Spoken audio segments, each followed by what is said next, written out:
Magandang araw sa inyong lahat. Narito tayo magbabasa uli ng isang liham mula sa ating mga tagapakinig. Mga love story na magpapabalik sa ating kahapon.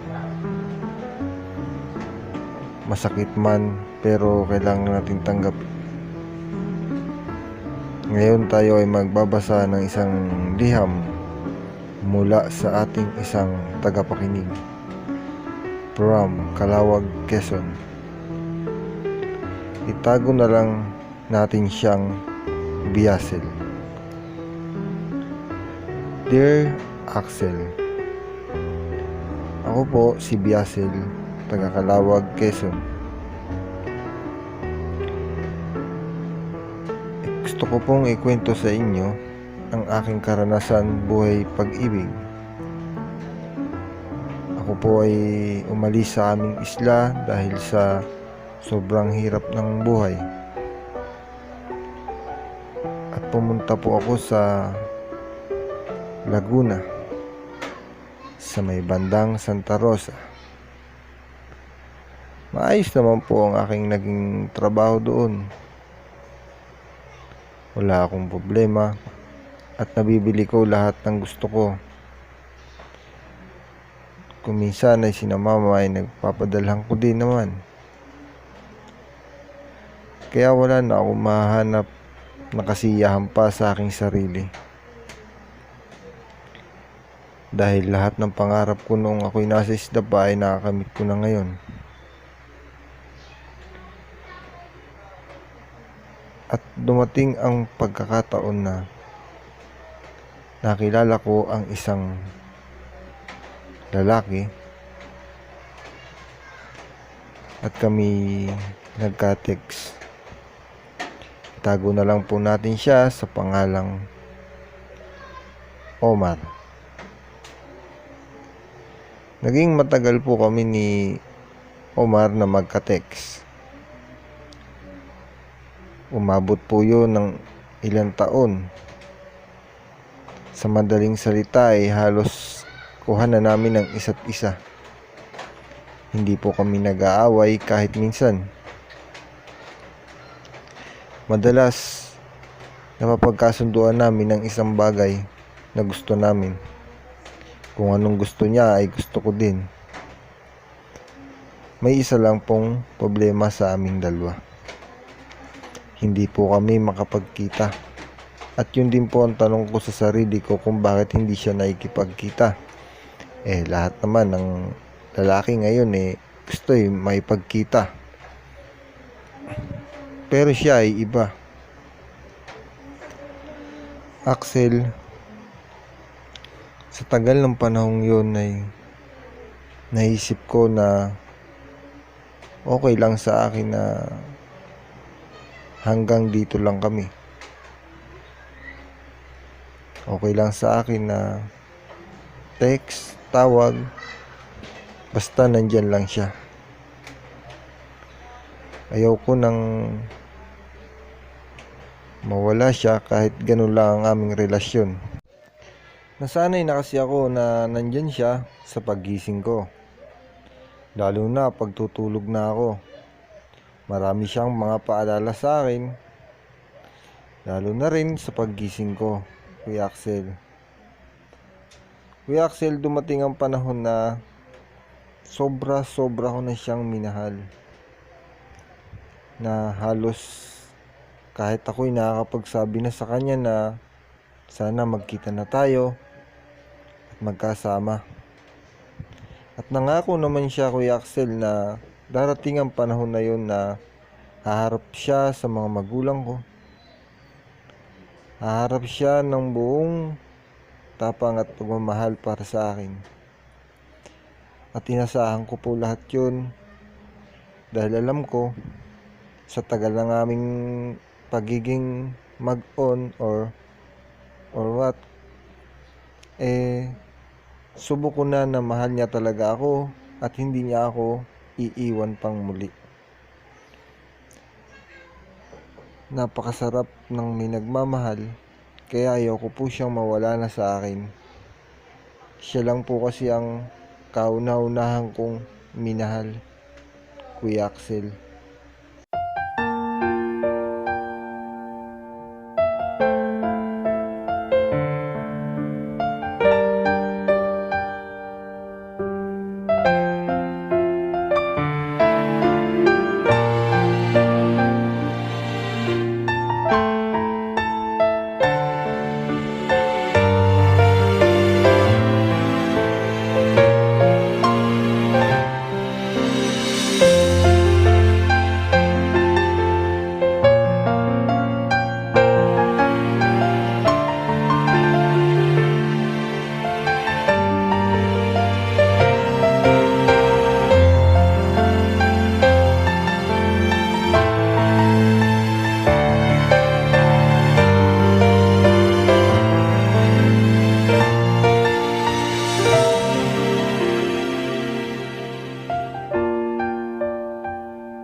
After that, Kuya Axel, nagkausap na po kami ni Omar na makikipagkita siya sa akin. Pero mauna akong umuwi sa amin sa Quezon. Umuwi po ako nung araw na yon at sinabi ko po sa magulang ko na may papakilala ako sa kanila kahit wala pa akong kasamang lalaki. Sabi ko na lang po ay pupunta siya at makikipag-usap sa kanila. Magpapasko noon, Kuya Axel, nung iniintay ko siya. Palibasa, wala pong signal sa aming isla kundi pa ako aakyat sa burol. At nakakasagap naman po ako doon. At minsan nga ay doon ko pa siya nakaka-text. Pero nitong mga nakaraang araw, kahit text or tawag ay wala akong nare-receive sa kanya. Inisip ko na lang na baka naghahanda siya sa pagpunta niya dito sa amin. Kaya hindi ko na lang ginulo ang kanyang isip. Naghintay na lang ako kung anong araw ang aming napag-usapan. At that time ay inintay ko ng inintay ang lahat ng pangako niya sa akin, Kuya Axel. Pero talagang iba ang nararamdaman ko noong mga panahong yun. Hindi ko man lang masilayan ng mga text niya. Di tulad nung kami nag-uusap pa sa trabaho ko. Halos araw, gabi, tanghali, madaling araw may pahabol pa siya mga text, mga coach. At alam ko'y walang araw na siya'y may free time sa akin. Labis po ako nalungkot nun dahil ang iniintay ko na taong magpapakilala sa aking mga magulang ay hindi na darating. Nag-load po ako noon at gusto ko siyang makausap, gusto ko siyang tawagan. Pero sa pagtawag ko sa kanya ay iba ang narinig ko noong mga araw na yun. Sinagot niya ang tawag ko, Kuya Axel. At sa pagsagot niya ay may narinig akong isang boses ng babae at isang boses ng bata. So inisip ko na lang po na baka kapatid niya or anuman. Pinatay ko po ang tawag at naghintay na lang po ako dahil alam kong magte-text siya dahil sinagot naman niya ang tawag ko. Minahawak niya ang kanyang cellphone. Pero nung araw din na pinatay ko ang tawag kong yun, wala mo rin akong na-receive na kahit anong text or paliwanag sa kanya.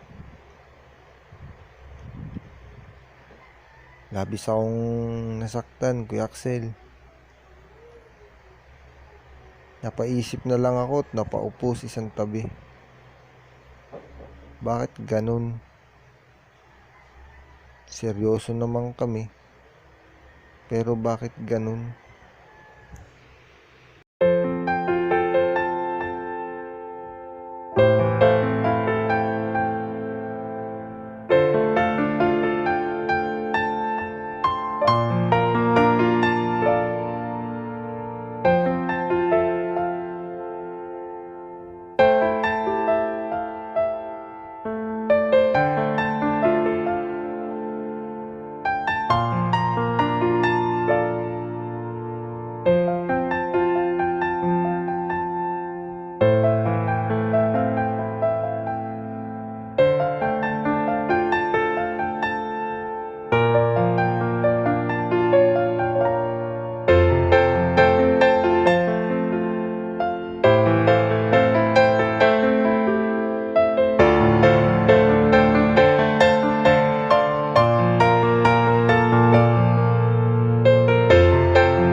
Maraming nakapansin ng biglang kalungkutan ko, Kuya Axel.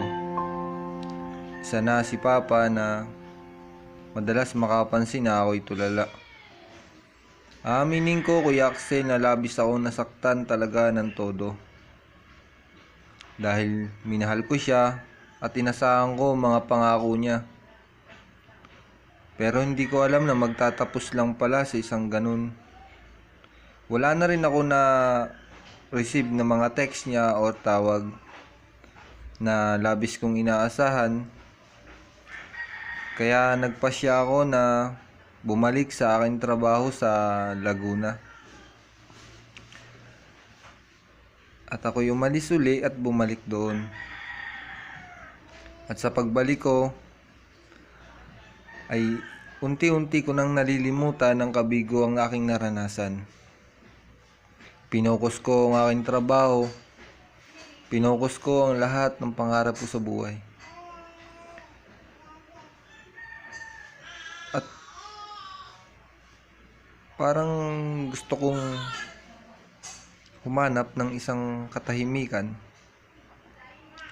Pero naisip ko po na sa trabaho kong yung nakilala si Omar. Kaya dapat siguro magpalit ako ng trabaho. Kaya nag-apply ako sa isang grocery store kung saan naging tendera ako doon. Ayos naman ang unang umpisa ko sa trabaho. Nagkameron ako ng mga kaibigan at mababait naman sila.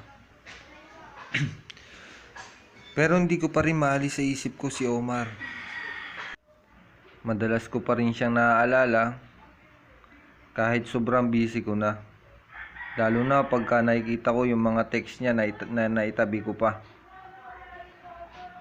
Hanggang sa isang araw, sa aming grupo dito sa grocery, may nagpakilala sa akin. Tago na lang natin siya sa pangalang Brando. Si Brando ay isang trabahador din sa grocery na pinagtatrabahuan ko. Siya ay taga-deliver ng kung ano-ano o taga-repack ng asukal. Masayahin si Brando. Mabait kung sa mabait. Madalas niya akong kinikwento. Madalas niya akong pinapatawa. At yun ang nakatulong para malimutan ko si Omar. At sabi niya sa akin, kung mamahalin ko lang daw siya, walang hanggan daw ang ibibigay niyang kasiyahan. Dahil hindi pa nga lang daw kami, masaya na ako. Paano pa kaya pagka kami na daw? May isa akong sinabi sa kanya, Kuya Axel. Sabi ko sa kanya bukas na kita sasagutin. Dahil matagal ka naman ang nanliligaw sa akin at palagay ko naman mabait ka. Nanlaki ang mata niya, Kuya Axel. At sinundan ko agad yung aking sinabi sa kanya. Alam mo ba kung bakit bukas kita sasagutin? Kasi bukas number 8. So pag number 8 daw, forever na daw yun eh. Ayoko na kasing masaktan kaya maghintay ka na lang. Agad naman siyang nagsabi ng salamat. At tuwan-tuwa siya, Kuya Axel, sa mga sinabi kong yun. Nakita ko na nung araw na yun talagang napakasipag niya. Parang ayaw na magpahinga dahil sa sinabi ko. Sabi ko naman sa sarili ko, kahit maliit isip ko, Kuya Axel, dahil sa totoo lang, kaya ako lang naman siya sasagutin dahil gusto ko talaga makalimot kay Omar. Gusto ko si Omar kalimutan. Ayaw ko na siyang dahil sa sakit na naibigay niya.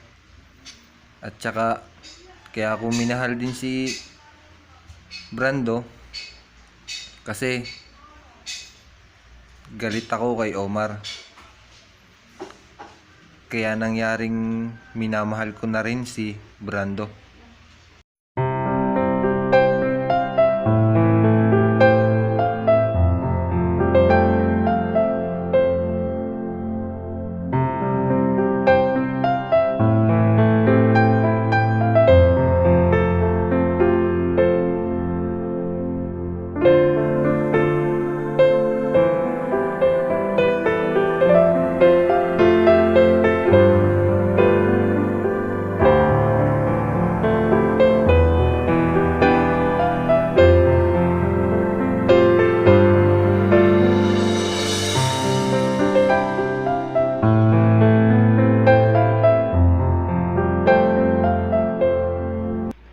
May 8, 2013. Mga ganun, Kuya Axel. Busy kami lahat sa trabaho.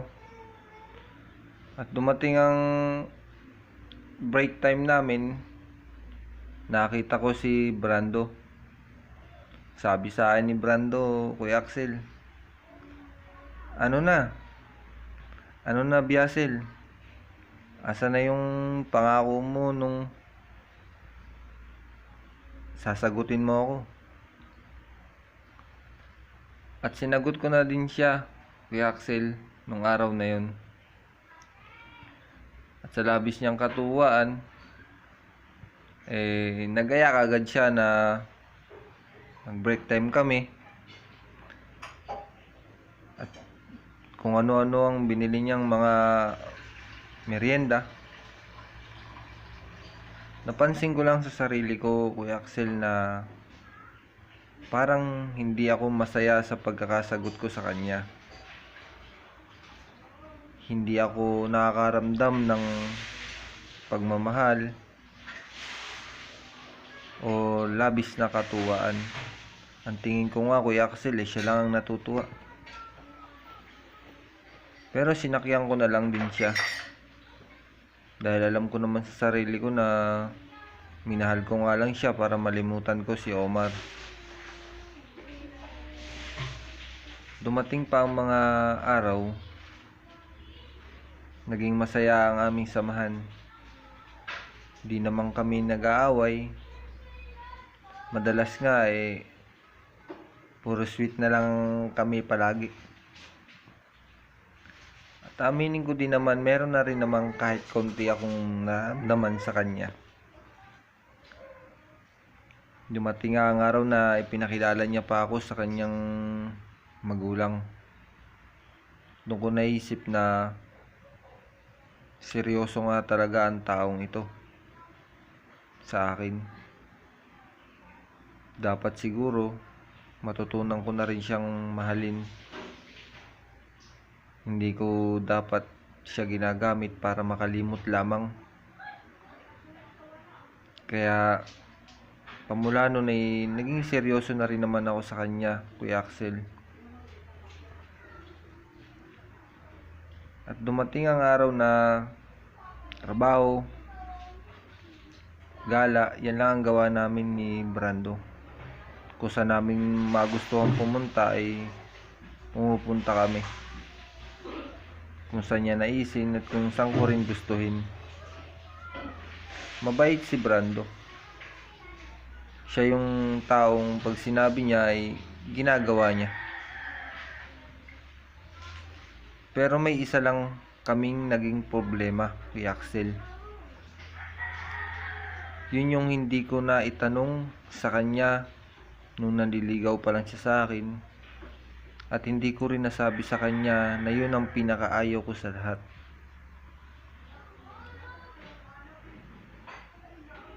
Tanghali noon ng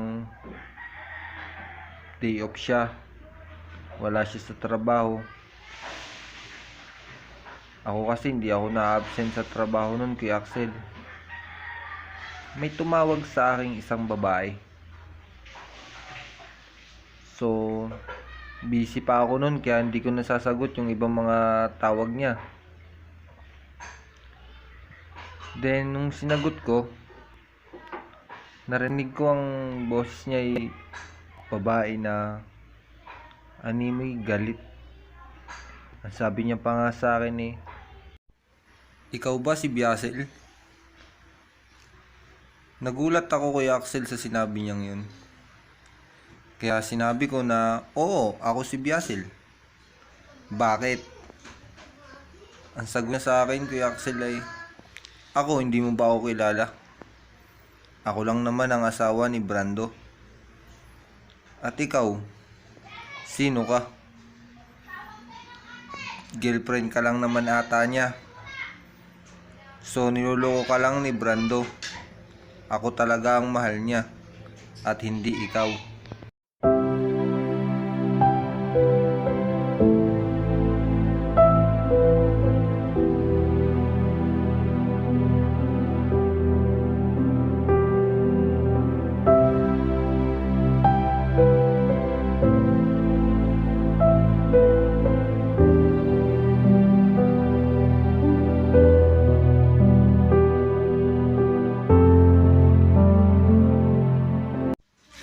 Agad kong pinatay ang tawag, Kuya Axel, dahil hindi ko na ginusto na marinig pa ang mga susunod niyang sasabihin. Siguro sapat na sa akin ang mga narinig ko. Pero may isang bagay akong ginawa. Siyempre yung ang kumpontrahin ko si Brando. Agad ko siyang tinawagan. At sumagot naman kagad siya. Ang sabi ko, "Sino yung tumawag sa aking babae?" "Asawa mo daw siya." "Totoo ba yun? Bakit hindi mo sinabi sa akin ng totoo? Inintay mo pa na masaktan ako ng gusto at maging tayo." Maya-maya ay sumagot na siya sa aking katanungan. "Ex ko lang yun. Hindi ko siya asawa. Nangungulit lang siya sa akin kasi gusto niyang balikan ko pa siya. Kasi nung panahong yon nasa Bicol ako noon, kaya naging kami noon. Pero never kaming naging mag-asawa. Kaya huwag mo nang paniwalaan yun, hayaan mo na lang siya. Ikaw ang mahal ko, hindi siya." "Eh, paano naman niya nalaman yung aking number?" Ang sabi ko, Kuya Axel, sa kanya. Ang sabi sa akin ni Brando eh, binigay ko talaga yon. Kasi sa pangungulit niya sa akin, ayoko na siyang kausap eh.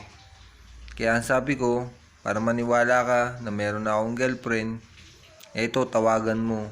Eto yung number niya. Kaya binigay ko yung number mo. Hindi mo man lang sinabi sa akin na may tatawag sa akin na asawa mo pala. Yun ang sabi ko, Kuya Axel, sa kanya. Sumagot siya na, "Hindi ko nga asawa yun, sabi. Ex ko lang yun na nangungulit. Kaya huwag ka maniniwala sa lahat ng sasabihin niya. Di ba nga ikaw ang mahal ko? Kaya nga kita niligawan eh, di ba?" Yan ang mataimtim niyang sabi sa akin, Kuya Axel.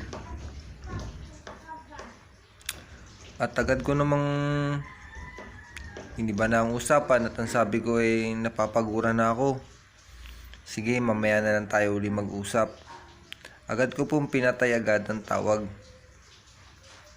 Napaisip ako kung totoo nga ba ang sinasabi ni Brando o baka isang palabas lang para mapaglaruan niya ako. Inisip ko mabuti lahat. Hanggang sa pag-iisip ko, naisip ko na umuwi muna sa amin at magpalipas ng sama ng loob. Umuwi ako sa amin sa Quezon Province. Pagdating doon, medyo nawala naman yung bigat na nararamdaman ko dahil nandiyan sina papa, sina mama at saka yung mga kapatid ko. Hanggang sa naisipan kong bumalik uli sa aking trabaho. Dahil hindi na nga kami nagkakausap din ni Brando at wala namang dahilan para hindi ko rin siya paniwalaan kasi nga minahal ko na rin siya. Sa pagbalik ko ay tumuloy ako sa aking tiyahin. Doon muna ako nagpansamantalang nanirahan sa kanila habang iniintay ko yung trabaho na ina-applyan ko.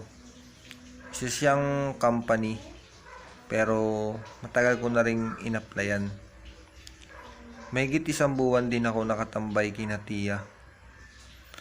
Madalas nagkikita rin kami ni Brando pagka day off niya. Madalas kami nag-uusap.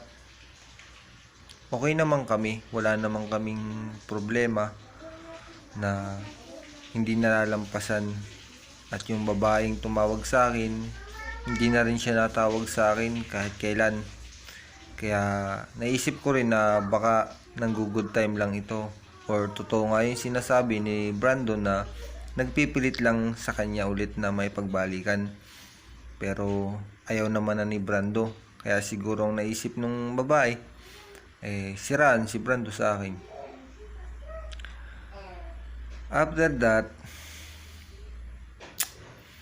medyo naiinip ako ng mga araw na yun. Napapansin ko ang pinsan ko ay laging busy sa cellphone. Walang problema. Minsan nga palagi may katawagan pa siya. Minsan nga napapatingin ako sa orasan alas 12 na or alauna, may kausap pa siya. Pagkatapos ng kausap niya sa kanyang katawagan, kinausap ko ang pinsan ko. Sabi ko, gabi na, ba't di ka pa natutulog? Pupuyat ka niyan. Ang sagot sa akin ng pinsan ko, ano ka ba, Biasil? Naglilibang lang ako. Hindi rin kasi ako makakatulog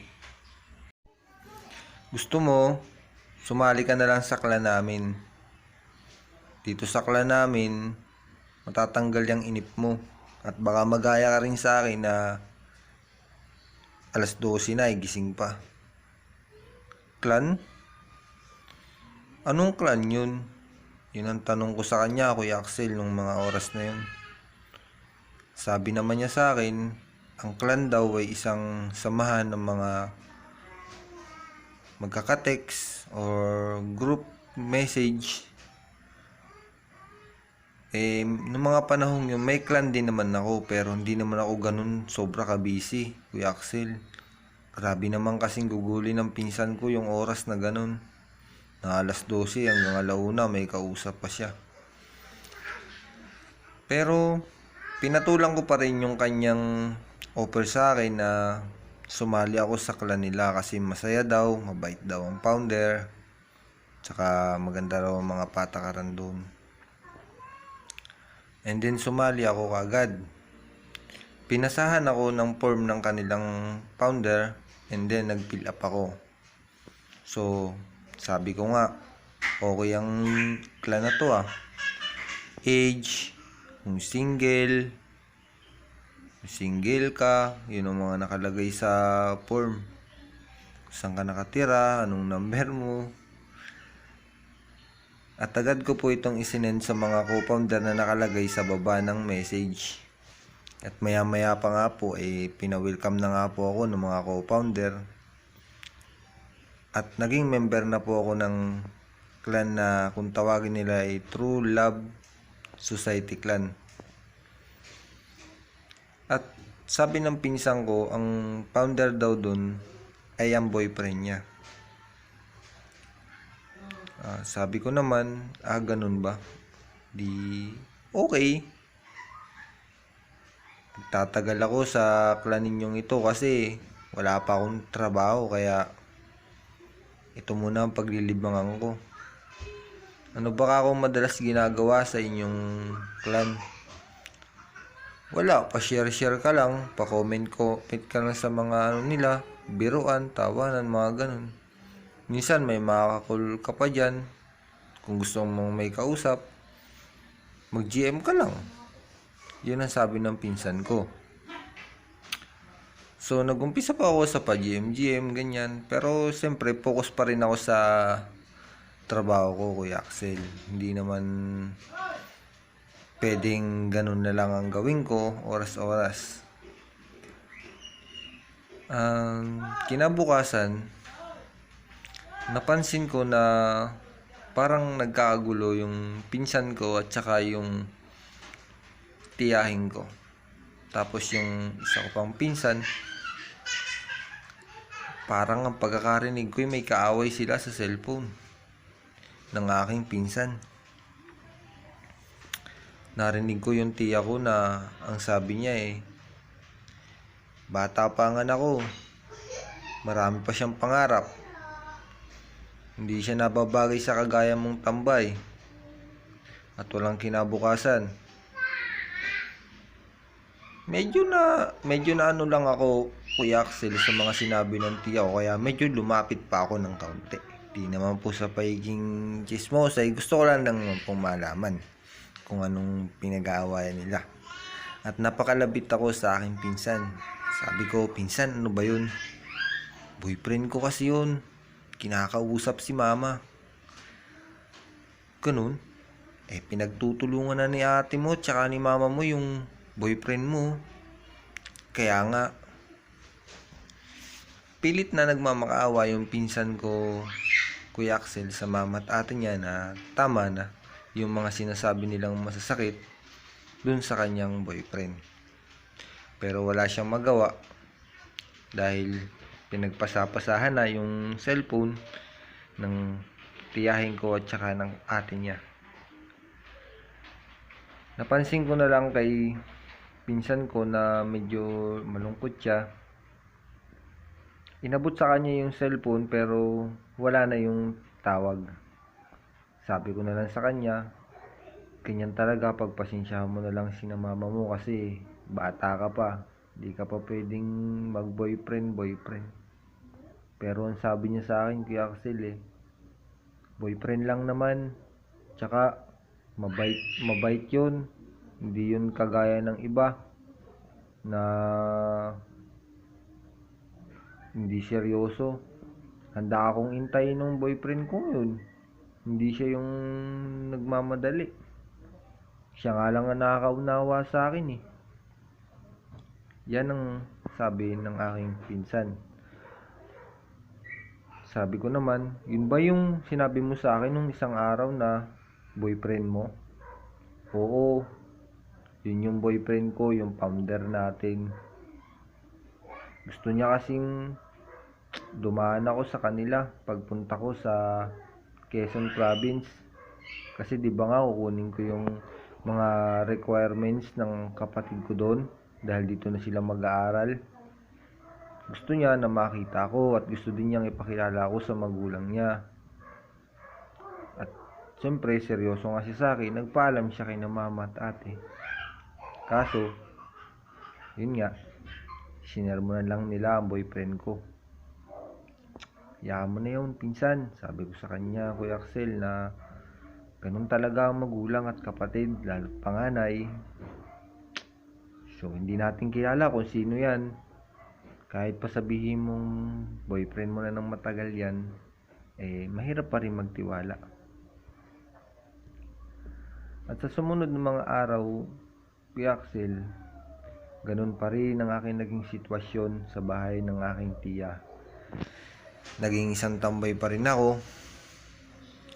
Hanggang sa naisip ko na mag-apply muna bilang isang yaya ng mga bata o kaya maid. At agad naman po ako natanggap. Ang aking pong alaga ay 2 lamang. Mababait po sila at kasundo ko naman. At mga araw na yun, ang trabaho ko lamang ay maglalaba, luluto. Madalas ko pa rin nakakausap ang aking boyfriend na si Brando.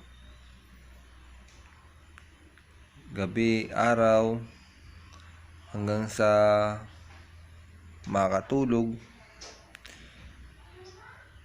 Kuya Axel, natuloy ang aking pinsan na umuwi ng Quezon para kunin ang kanyang ang mga papeles at ng kanyang mga kapatid. Pero hindi ko na nababasa na mga GM niya. Kaya sabi ko baka natuloy na siya papuntang Quezon. So nung mga araw pong yun panay lang ang GM ko pag wala akong trabaho sa aming clan. Natutuwa po kasi ako nung sumali ako sa clan nila, marami ako naging kaibigan. Pero isang hindi inaasahang text ang natanggap ko, Kuya Axel, nung araw na yun. Isang text na nagpasama na naman ng aking loob.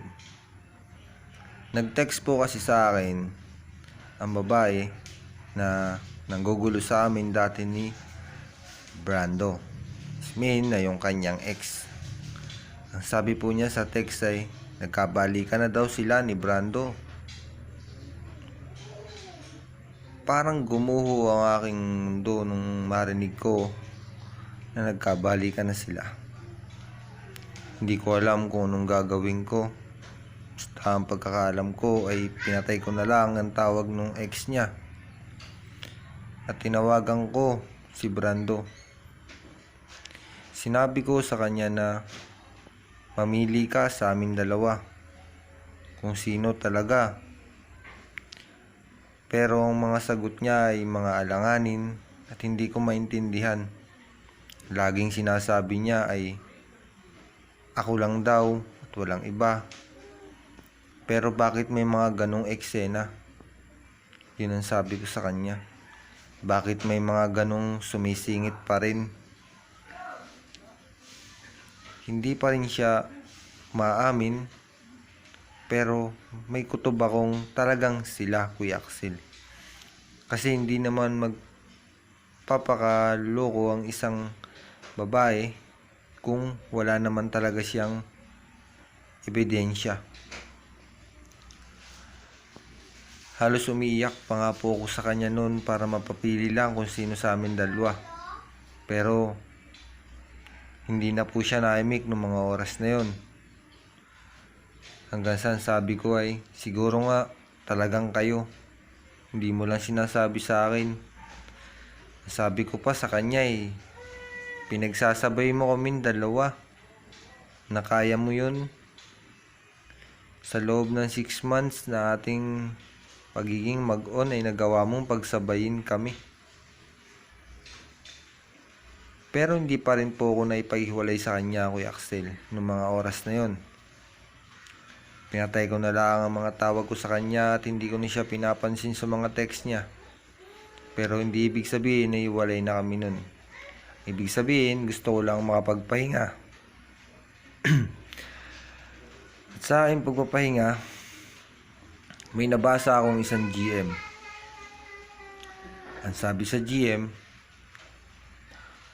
bakit ganon? Hindi ko na matawagan ang aking girlfriend. Hindi na rin nagte-text sa akin.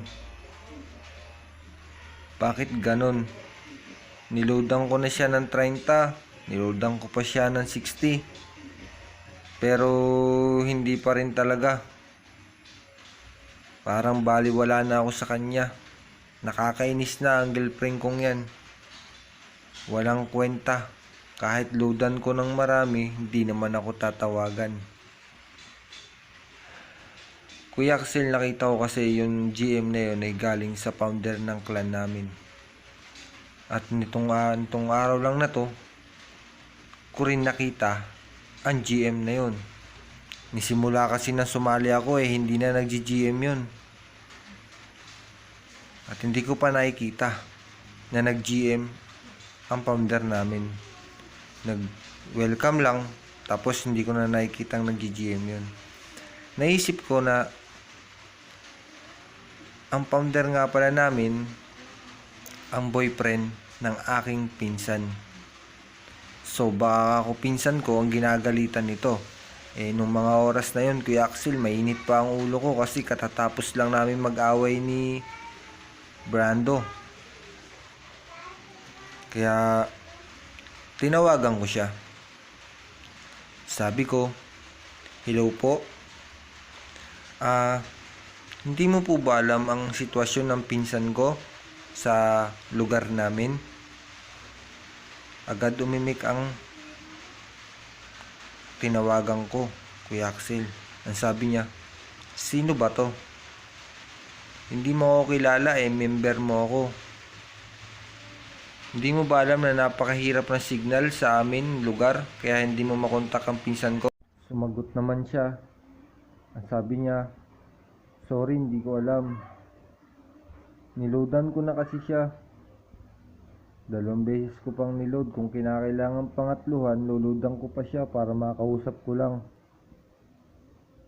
At sumagot naman po ako, Kuya Axel, sa sinabi niyang yun. Sabi ko sa kanya, kahit loadan mo ng marami ang aking pinsan, hindi mo siya makakausap. Lalo na ngayon, gabi na. Walang signal doon. Maakyat pa kami sa burol para magkameron ng signal. Hindi mo pwedeng galit-galitan ng pinsan ko. Kasi hindi pa naman kayo mag-asawa. Or kahit mag-asawa kayo, hindi mo pwedeng ganunin ng asawa ko, ang pinsan ko. Dahil boyfriend ka lang niya. At napatahimik ang kausap ko sa cellphone sa mga sinabi kong yun, Kuya Axel. Pero may isang bagay na tumakbo sa isip ko. Ang sabi ko sa sarili ko, or sa isip ko, na parang gusto kong ikwento sa kanya yung sa aming dalawa ni Omar. Sa ganun maunawaan niya. Ang sitwasyon nila ay parang kagaya ng sa amin ni Omar. Kaya ikunento ko ito. Sabi ko sa kanya, alam mo, daig namin kayo. Yung aking boyfriend dati na si Omar, kahit sa tawag or text lang kami, 2 years kami nun, hindi man lang kami nag-away ng ganyan. Pero kayo, ba't nag-aaway kayo? Agad umimik yung aking kausap na lalaki sa kabilang telepono, Kuya Axel. Sabi niya, Omar? Omar ba kamo? Ang dati mong boyfriend? Sabi ko naman po, oo, Omar Cruz ang kanyang pangalan. Kaso nawala siya Bigla na lang nawala na parang bula. Hindi ko na alam kung nasan siya. Agad natigilan ng lalaking kausap ko sa telepono noon, Kuya Axel, at hindi ko alam kung bakit. At isa pang matinding ginawa niya ay pinatayan niya ako ng cellphone. So napaisip ako, Kuya Axel, sa mga pangyayaring yun. Bakit niya pinatay ang cellphone? Siya ba si Omar?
maya pa ay tinawagan ko uli siya, Kuya Axel.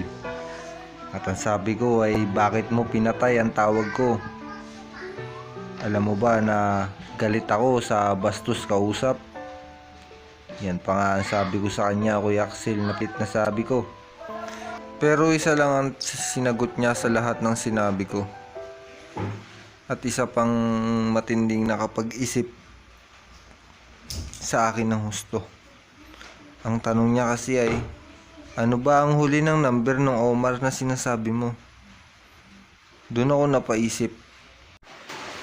Ibinigay ko naman yung number na tinatanong niya. Tapos pagkabigay ko, bigla siyang natahimik. At pagkatapos, muli na naman niya itong pinatay. Sabi ko sa sarili ko, hindi niya to papatayin kung walang dahilan. Bigla na lang bumalik lahat ng alaala tungkol kay Omar. At maya maya ay tinawagan ko uli siya. Sumubok ako na baka sakali makausap ko na ng matino ang boyfriend ng aking pinsan na siyang founder ng aming. At nang ako'y tumawag, agad siyang sumagot. At tinanong ko naman siya kaagad, Kuya Axel, na sabi ko, bakit ba pinapatay mo pag tungkol kay Omar?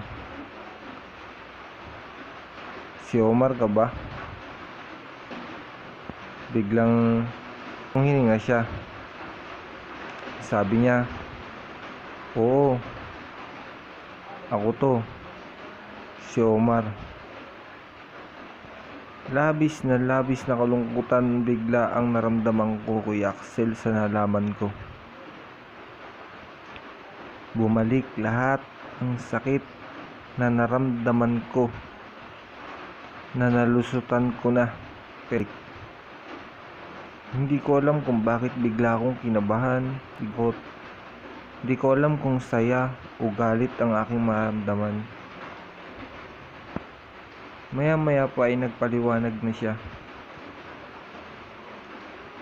Ang sabi niya, pasensya ka na. Ngayon lang tayo ulit nagkita. Pasensya ka na kasi nawala ako. Pasensya ka na dahil hindi man lang ako nakapagpaalam. Isa lang ang naisagot ko sa kanya, Kuya Axel. Ang sabi ko sa kanya, tumawag ako sa'yo nung araw na yun. Dahil ang sabi mo, pupunta ka sa amin sa Quezon at haharap sa magulang ko. Pero nung tumawag ako, may narinig akong bata. Omar, anak mo ba yon? Sabihin mo naman sa akin ng totoo. Sumagot siya, Kuya Axel, sa tanong kong iyon. Ang sabi niya ay, sa kapatid kong anak yun, hindi sa akin. Alam mo ba kung ba't nasa kanya yung cellphone ko? Oo, nung araw na yun may kipagkita talaga ako sa'yo at abala kong pumunta sa inyo. Alam mo, Biasel, ganito kasi yan. Masyadong mahirap ang paliwanag pero alam ko maiintindihan mo to. Yan ang mga katagang sinabi niya sa akin, Kuya Axel. Nasabi pa sa akin ni Omar kesyo pinabili daw niya ng kape yung kanyang kapatid. Kaso nainip daw siya dahil ang tagal. And then sa tagal daw, sinundan daw niya ito. Pagdating daw doon, nakita daw niyang kinukursunada yung kanyang kapatid. At nakita raw niya na may dalang patalim yung naungursunada. Agad daw niya itong naagaw at aksidenteng naisaksak niya ito dun sa naungursunada sa kanyang kapatid. At agad siyang hinuli Pero bago siya hulihin ay napaalis niya na ang kanyang kapatid at sinabing, yung cellphone ko, iingatan mo kahit anong mangyari, huwag mong sasagutin ang tawag. Pero sinagot daw pala nito nung siya'y nakakulong na. Agad naman ako naniwala sa kanya, Kuya Axel, sa mga kwento niyang yun, dahil habang nagkikwento siya ay tuloy na ang patakan luha ko. At ang sabi ko pa nga sa kanya, dahil gusto ko makatiyak na siya talaga si Omar, kung ikaw si Omar, sige nga, ano ang tawagan natin? Kung ikaw si Omar, sige nga, saan tayo nagkakilala? Pero hindi siya nakasagot, Kuya Axel. Yun ang labis kong pinagtataka nang biglang sumagot na siya. Okay lang naman sa akin kung hindi ka naniniwalang si Omar ako. Basta ang mahalaga sa akin, nakita na kita. Alam mo ba kung bakit naging girlfriend ko yung pinsan mo? Kaya daw niya naging girlfriend yung pinsan ko, Kuya Axel, dahil kaapelido ko raw ito. At yun daw ang makasakali na makita daw niya ako. Dahil wala na daw akong kontak sa kanya. Pero nagsinungaling daw yung pinsan ko sa kanya. Sinabing wala siyang kilalang Biasel. At sinabing hindi niya kakilala at hindi niya kamag-anak talaga ang Biasel. Kaya nanindigan na lang siya sa pinsan ko na maging sila. At seryoso naman daw siya. At nagtanong pa sa akin si Omar kung mahal ko pa ba siya. Siyempre, buong buhay ko, siya na lang ang iniisip ko, Kuya Axel. Kaya ang sabi ko, oo, mahal kita. Tapos ang sabi niya sa akin, paano yan? May boyfriend ka na. Tapos ako, girlfriend ko pa yung pinsan mo. Pero, alam mo, Biasel, kung sakaling magkakabalikan ulit tayo, ngayon handang-handa na ako sa lahat. Handa na akong humarap sa inyo, wala nang pipigil pa sa akin. Yan ang sabi niya, Kuya Axel, sa akin. Hinamon pa nga ako ni Omar na kung talagang mahal pa namin ang isa't isa, ay i-break na daw namin ang mga girlfriend at boyfriend namin. At maya-maya pa, Kuya Axel, ay namatay ang tawag. At ako'y sa sobrang saya ko ay grabe ang iniyak ko. Matagal ako bago nakatawag sa kanya. At nang may na-receive akong isang text mula sa aming clan. Ang nakalagay sa text, GM, break na po kami. Nakipag-break pala kagad tong si Omar sa pinsan ko. Nagulat ako sa kanya. Talagang desidido si Omar. At ako naman, naisip ko rin na tawagan si Brando. Tinawagan ko agad siya, Kuya Axel.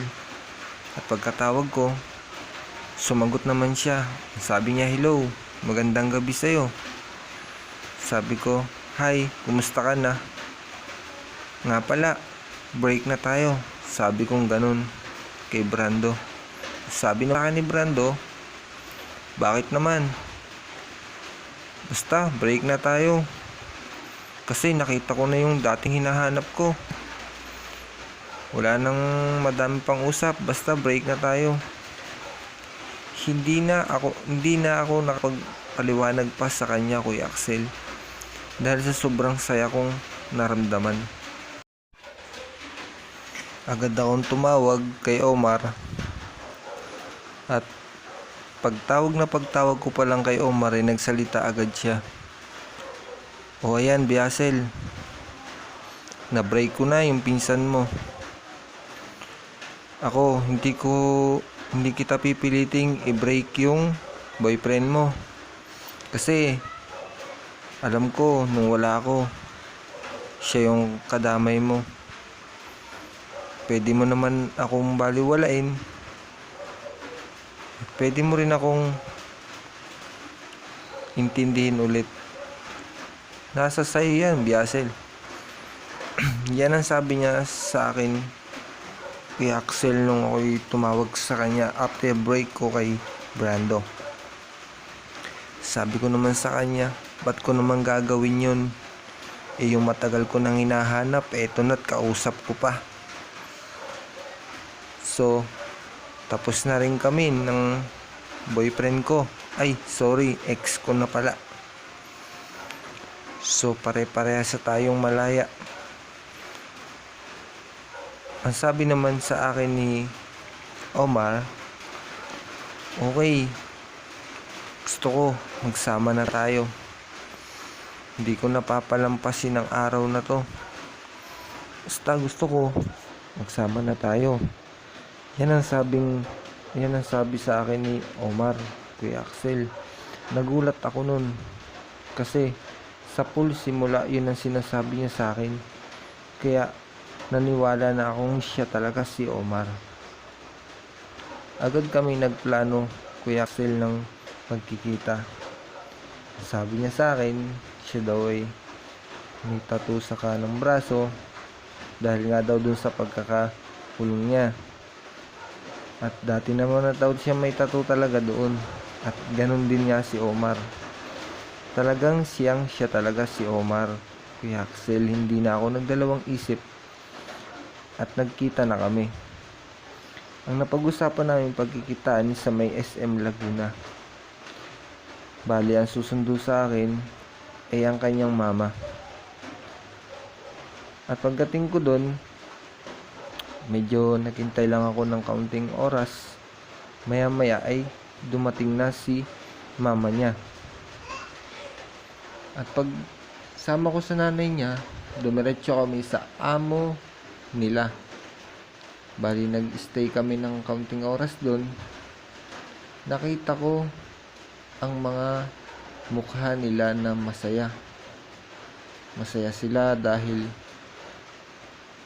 magkakaasawa na si Omar. Maging ang amo niya ay tuwan-tuwa, sa sobrang tuwa halos kung ano-ano na ang pinadala sa amin dahil ihahatid nila ako sa farm na pinagtatrabahuhan ni Omar.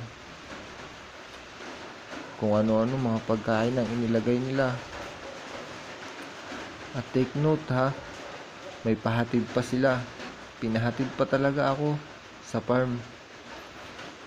Pagdating namin sa farm,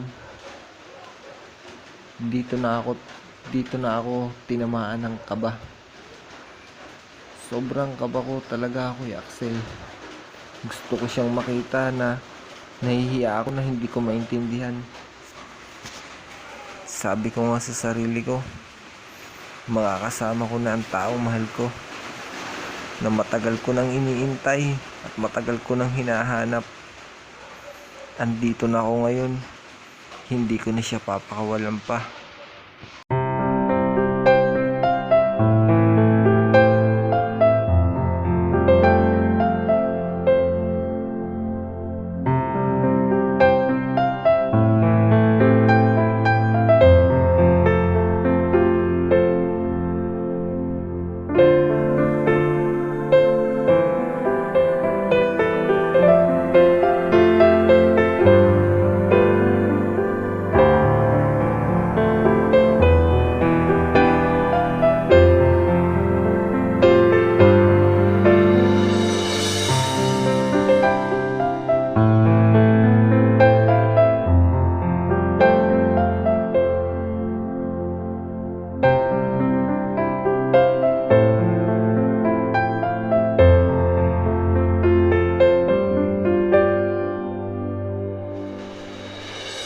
So pagdating namin sa loob ng farm, may napansin akong dalawang lalaki. Iniisip ko kung sino sila doon. Sabi ko na lang total ang sabi naman niya sa akin kung sino daw yung pangit. Siya daw yun. Kaya nakilala ko agad kung sino siya doon. May unang lalaking lumapit. Kinuha niya ang mga gamit. Yung mga gamit na dala namin, ni mama at saka ng amo niya. Maya-maya may napansin ako sa di kalayuan na isang lalaking nagdidilig ng halaman. Nakatingin siya sa... Ang tagal niyang nakatingin sa akin. Yung bang halos ayaw niyang umalis sa pagkakatingin. Ako naman ay nagdiretso ako sa loob at naupo. Hanggang sa nag-usap-usap sila nung amo niya. Hanggang ngayon nakatingin pa rin ako sa lalaking yon, na alam ko na siya talaga si Omar. Matangkad siya, hindi naman siya maputi, pero siya talaga yung sinabi niya sa akin nung magkausap kami sa cellphone. After that, nagpaalam na ang amo nila sa amin. Ang sabi pa nga nung amo niya "Oh, magsialis muna tayo dito para may privacy naman yung dalawa." Siyempre natawa naman ako nun sa sinabing ganun ng amo niya. At si Omar hindi pa rin umaalis sa pwesto niya sa kanyang kinatatayuan. Palipat-lipat siya sa dinidiligan niya kahit halos malunod na mga halaman. Sabi ko pa nga siguro turpi talaga to sa personal. Pagkatapos nun, inihatid niya yung amo niya hanggang sa may gate. Nagpaalaman sila at nagtatawanan pa. Agad naman akong pumasok sa loob ng kanyang bahay. Napansin ko ang kanyang mga gamit doon. Ang una kong nakita ay yung kanyang tablet, cellphone. Agad kong kinuha ito. Kung wari, busy ako. Kasi nahihiya din naman ako may pag-usap sa kanya. Habang naglalaro ako sa kanyang tablet, bigla siyang pumasok. At ang naging sabi lang niya sa akin, "Nagugutom ka na ba? Ano ba ang gusto mong lutuin ko?" Sabi ko naman sa kanya, "Bahala ka. Kung anong gusto mong lutuin. Sa akin kahit ano okay lang. Hindi naman kasi ako pihikan." Agad siyang umalis at bumili ng kung ano-ano.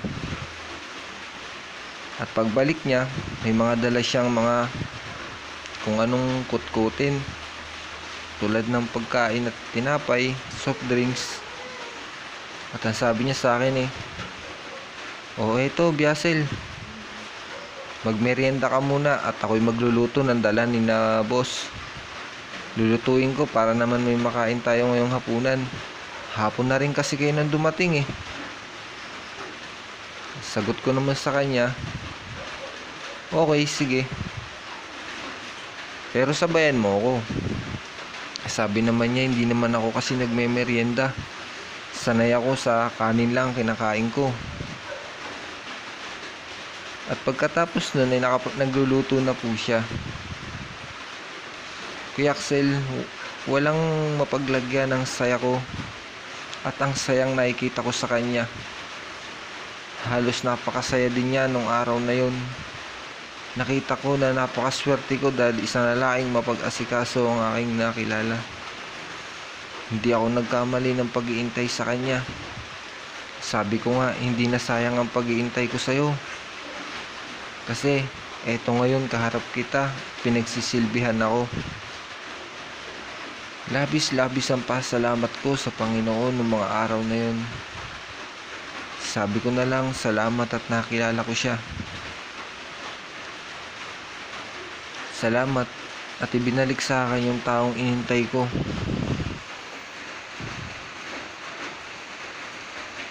Pagkatapos nun ay kami kumain na. At sa pagkain namin, nagkakwentuhan kami. Mga alaala. Sabi niya pa nga sa akin ang swerte ko naman. Ang ganda ng mapapangasawa ko. Sabi ko naman sa kanya, lalo naman akong swerte. Kasi makasikaso yung pangasawa ko. At hindi nagtagal ang usapan hanggang sa napunta kami sa pagpunta namin sa magulang ko. Nagplano kami na humarap na siya sa magulang ko. Kaya naman daw niyang mamanhikan ng mag-isa. Kaya daw niyang humarap at may pag-usap. Kaya ang sabi ko, sige, kung anong plano mo, yun ang gagawin ko. Yun ang sabi ko sa kanya, Kuya Axel. Kaya nagpasya kaming umuwi na lang ng Quezon para maipag-usap siya sa mga magulang ko. Sa pagdating namin sa Quezon Province, napapansin ko sa kanya, Kuya Axel, ang kaba. Sabi ko nga, sana kayanin niya. Hindi naman masyadong mahigpit si na mama at si papa. Sila lang yung magulang na gustong makasigurado. Habang palapit kami ng palapit sa isla, nawawala ang pagiging madaldal ni Omar. At nung dumating na kami doon, agad siyang pumunta sa may kusina kung saan nandun ng aking ina at ama. Nagmano siya dito kay mama at kay papa. At sabi pa nga ng aking papa, "Oh, papasukin mo si Iho para naman makapaghapunan na." Hapon na kasi kami nang dumating, Kuya Axel. Sa pag-uusap nila ay ayos naman ang pinalabsan. Payag naman si mama, pero nung una ay may pag-aalinlangan pa sila na ang sabi nila ay kailangan ko daw po munang mag-aral. Pero nakita ko kay Omar ang pagiging agresibo sa na makuha ako at maisama pabalik sa kanyang trabaho. At maya-maya pa ay dumating ang mga pinsan ko at inaya siyang mag-inom. Habang nagiinuman sila, ay dumating ang pinsan ko. Siya na nga po yung tunay na GF ni Omar. Halos nagkakatinginan sila pero hindi naman sila nag-uusap dahil break na nga sila. At ako, hindi naman ako naimik at hindi ko pa alam kung anong uunahin kong sabihin. Hanggang sa naisipan kong makihiram ng charger sa kaibigan kong si Annalyn. Sa pinsang kong si Annalyn. Sumama si Omar na nung oras na yun ay medyo lasing na. Habang papunta kami sa bahay ng pinsang kong si Annalyn, huminto si Omar at sinabi niya, dito na lang ako. Ako'y naunang pumasok sa bahay ni Annalyn. At nung nasa loob na ako ng bahay ni Annalyn, nakita ko si Annalyn sa labas ng bahay at nakita kong kausap niya si Omar. Kuya Axel, hindi naman ako nagpahalata na napapansin ko sila. Pero alam ko sila yung nag-uusap. At sa tingin ko naman ay ayos naman ang pag-uusap nila kasi halos magkadikit sila habang nag-uusap. At paglabas ko para bang bigla silang nag-agwat na dalawa at nagpaalaman. Sabi ni Omar,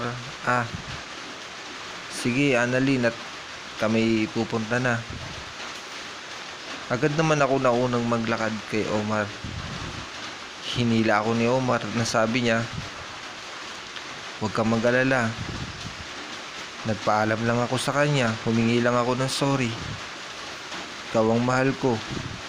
Magandang naikipaghiwalay ng maganda. Para walang galit sa isa't isa. Sabi ko naman sa kanya, lasing ka na. Matutulog ba? Oo sana, kaso andun pa yung mga pinsan mo. Inaaya pa nila ako mag-inom sa may video okay.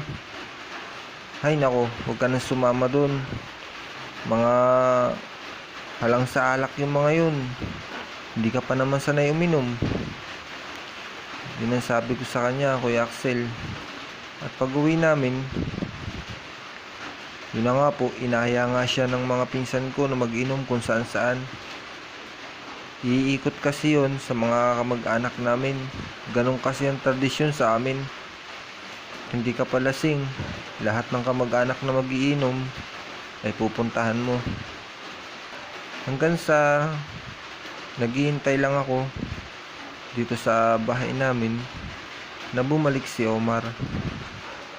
Mga bandang alauna, kinausap ako ni Mama. Ang sabi sa akin ni Mamay, nasa sayo yan, Biasel. Kung gusto mo ng mag-asawa, wala kaming magagawa ng iyong papa. Basta ang akin, pag-isipan mo. Kung mapapag-isipan mo man, mamahalin mo ang iyong asawa, huwag mong pabayaan. Kasi hindi yan kaning mainit na pag sinubo mo, pwede mo nang iluwa. Lalo na po nagkaanak na kayo. Yan ang matinding payo sa akin ng aking ina. Maya-maya pa ay dumating na si Omar. Halos buhat-buhat na siya ng mga pinsan ko sa sobrang kalasingan. Pero pagdating niya sa bahay, parang normal na Omar pa rin ang aming nakikita. Kasi pagkaharap niya si Mama at si Papay, matitino ang lumalabas sa kanyang bibig at hindi siya nagpapahalatan lasing. Napakagalang ni Omar, Kuya Axel. Hindi siya yung taong pag nakalasing nalilimutan na kung sino ang kaharap niya at hindi nakilala ang sarili niya. Hanggang sa isang araw, bali nakatatlong araw kami dun, Kuya Axel, sa isla. Tumawag na ang kanyang amo na kailangan na siyang bumalik sa trabaho. At pumayag na rin naman si Mama na makasama ako. Dahil nalaman naman nila na 1 linggo na kaming nagsama sa farm na pinagtatrabahuhan ni Omar. Sa pag-alis namin yun kasama na ako. Doon na kami bumuo ng isang magandang pangarap sa farm. Hanggang sa magkakaanak na kami. Pa nung mga sinasabi sa akin ni Omar na, Biasel, paano kung hindi ako si Omar? Mamahalin mo rin kaya ako? Ang sabi ko naman sa kanya, magagalit ako sa'yo kasi niloko mo ako. Biglang napapansin ko sa kanya ang salitang pagbawi niya na, joke lang, hindi ko naman magagawang lokohin ka. Ako talaga si Omar, Biasel. Alam ko naman na parang may inililihim siya sa akin, Kuya Axel. At nararamdaman ko yun. Hanggang sa dumating na 8 months na ang tiyan ko, inamin niya sa akin ang totoo na hindi talaga siya si Omar. Nakakuha lang siya ng mga palusot at nakakuha lang siya ng mga katwiran sa mga itatanong tungkol sa pag-uusap naming dalawa noon sa cellphone. Hanggang parang nasaktan din naman ako, Kuya Axel, nung nalaman ko yun. Pero hindi na lang ako umimik nun. 1 linggo ko siyang hindi iniimikan, Kuya Axel. Gusto ko lang mapag-isa at makapag-isip-isip. Paano kung bumalik nga si Omar? Paano na yung sa amin dalawa? Hanggang sa naisip ko yung magiging anak namin. Nakikita ko si Omar na hindi na nag-iimik. Omar pa rin ang tawag ko sa kanya kahit hindi naman talaga siya si Omar. Hanggang sa nagkaayos uli kami at nagsama kami ng maayos. At nang isinilang namin ang aming panganay, doon na namin minahalang isa't isa talaga. nakita ko ang kanyang pagpursige na buhayin kami mag-ina. Sa ngayon, Kuya Axel, nagsasama po kami ng maayos na mag-asawa. Hindi man po kami kasal, pero mahal namin ang isa't isa at alam naming darating yun. May pangako rin po siya sa amin na balang araw makakasal din ako. Makakasal din kaming dalawa. At dito na po nagtatapos ang aming kwento. Sana po may napulot po kayong aral sa aking kwento. Ang tangay ko lang pong masasabi, hindi sa lahat ng oras ay dapat inisip natin ang nakaraan. Isipin natin yung ngayon at huwag nang ibalik ang nakalipas na, kasi lalo lang po tayong masasaktan. Lubos pong nagpapasalamat sa inyo, Kuya Axel, dahil nabasa niyo po ang aking liham. Maraming salamat po. Biasel po ng Quezon Province.